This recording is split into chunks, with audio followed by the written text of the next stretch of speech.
Sepasang pesara membuat pasu penanaman berwarna dan ciptaan unik dari bahan-bahan kitar semula.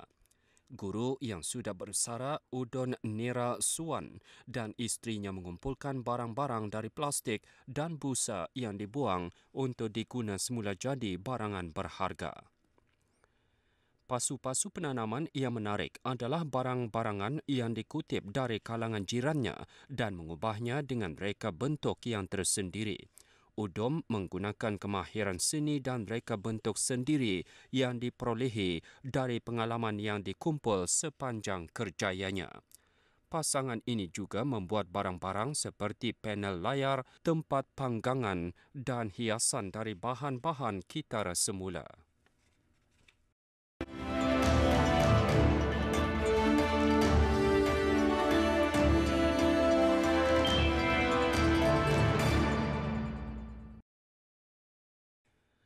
Menurut Persatuan Pengeluar dan Pengeksport Nanas Myanmar, ekspor nanas disekat kerana kurangnya sijil fitosanitasi PC yang dikeluarkan oleh Jabatan Pertanian Myanmar yang diperlukan untuk diekspor ke China.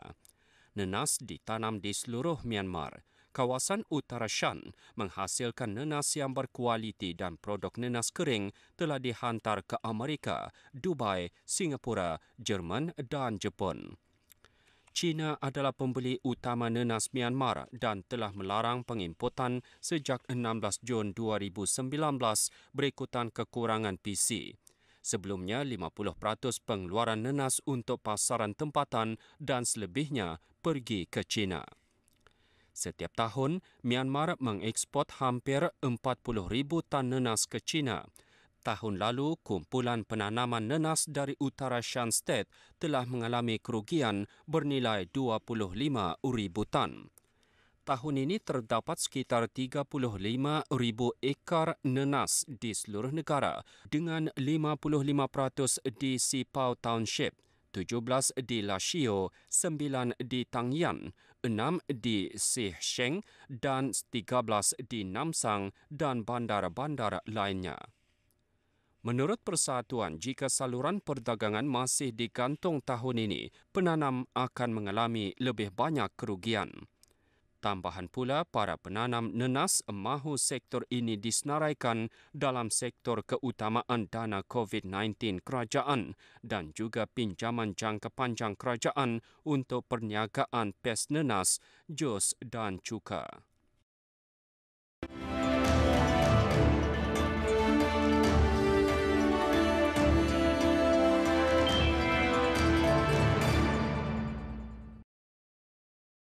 Pada hari Sabtu 26 November lepas, Setiausaha Negara Kementerian Kesihatan Kemboja, Yok Sambat, telah memberitahu media tempatan bahawa kerajaan Kemboja telah memutuskan untuk menutup sementara A1 Mall 1 setelah COVID-19 ditemui pada seorang wanita Kemboja. Yok Sambat mengatakan bahawa wanita berkenaan telah pergi ke A1 Mall 1 diuji positif COVID-19 pada hari yang sama. Selepas itu, Ketua Pengarah Penjara, Sihem Sovot, telah diuji positif COVID-19 dari isterinya yang telah pergi ke pusat membeli belah A1 1.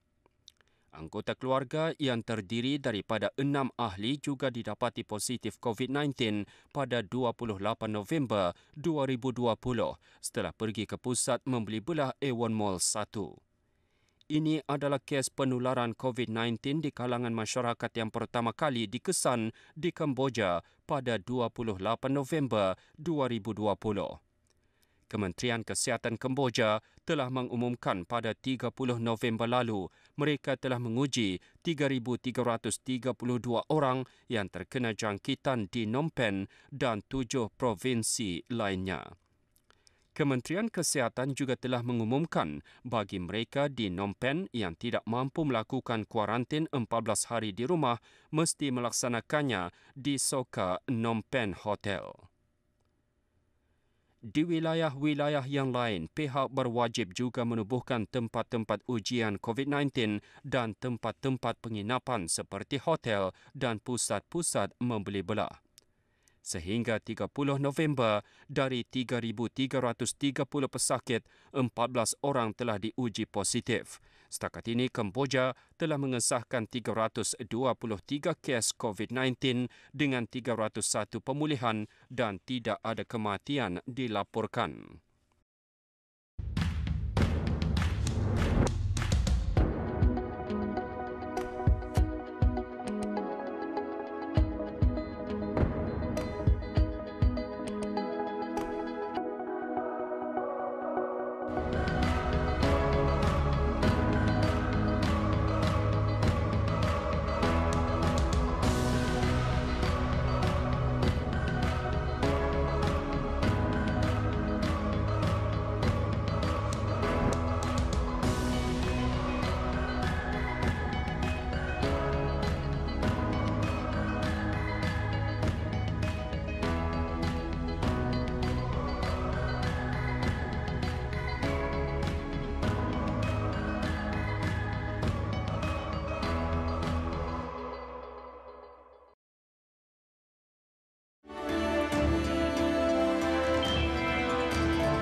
Kedah berhasrat melahirkan lebih ramai juara di dalam sukan mendaki wall climbing atau rock climbing dalam disiplin speed boulder pada masa hadapan.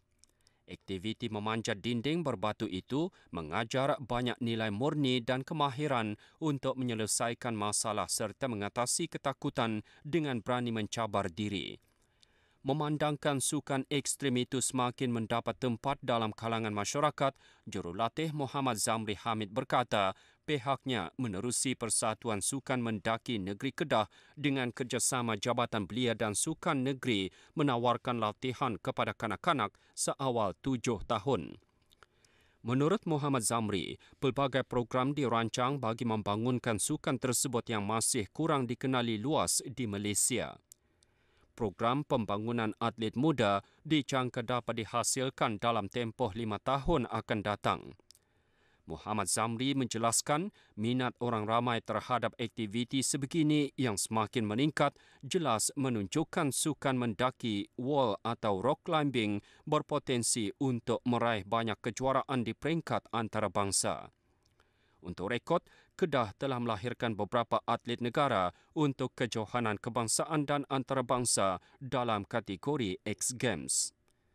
Selain menggunakan dinding tiruan, kawasan berbatu di Kuriang Extreme Park di Gunung Kerian antara lokasi baharu yang diterokai oleh Bersatuan sebagai latihan yang berkesan. Ia memberi pendedahan kepada orang awam terhadap aktiviti tersebut dan juga mampu menggalakkan lebih ramai yang berminat untuk menyertai kegiatan lasak itu. Setiap peserta diajar penggunaan peralatan keselamatan, membuat ikatan dan simpulan tali yang betul serta kemahiran survival. Putu mayam antara makanan tradisional India yang digemari masyarakat pelbagai bangsa dan tidak mengira umur di Malaysia. Kuih itu diperbuat daripada tepung beras atau tepung idi yapam bersama air ataupun santan dicampur sedikit garam dan minyak. Kini hasil kreativiti seorang anak muda kelahiran Ipoh Perak, warna dan rasa putu mayam semakin dipelbagaikan.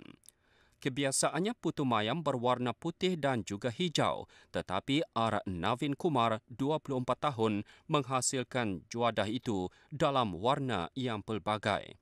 Putu mayam mempunyai penggemarnya tersendiri selain mudah untuk didapati.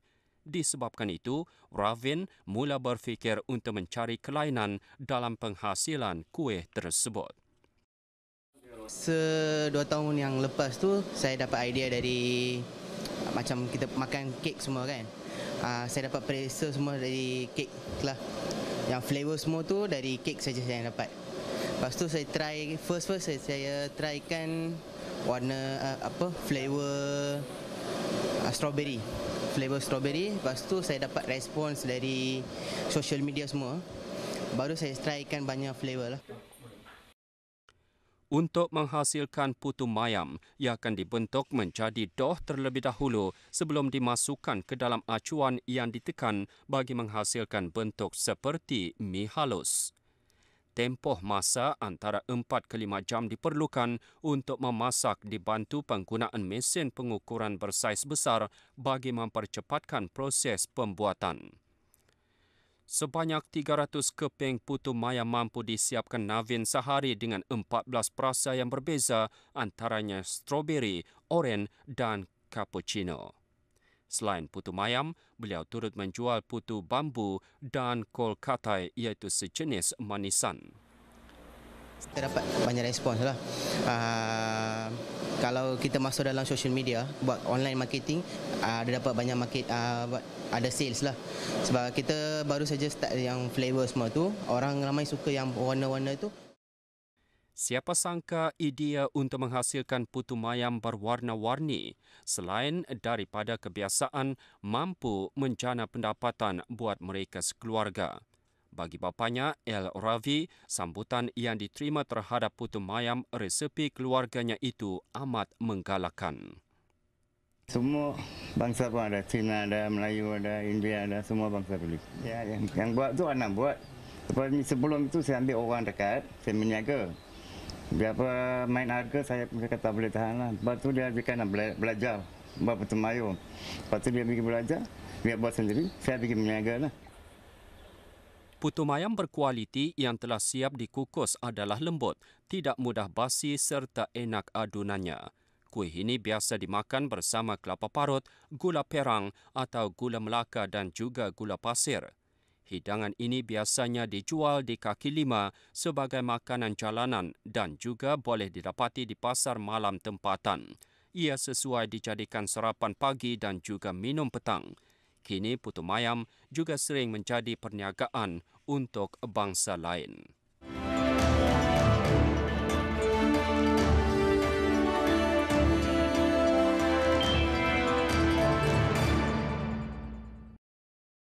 Setelah 5 tahun melaksanakan rancangan tindakan untuk pemeliharaan penyu laut, eksploitasi dan perdagangan penyu secara haram di Vietnam telah bertambah baik.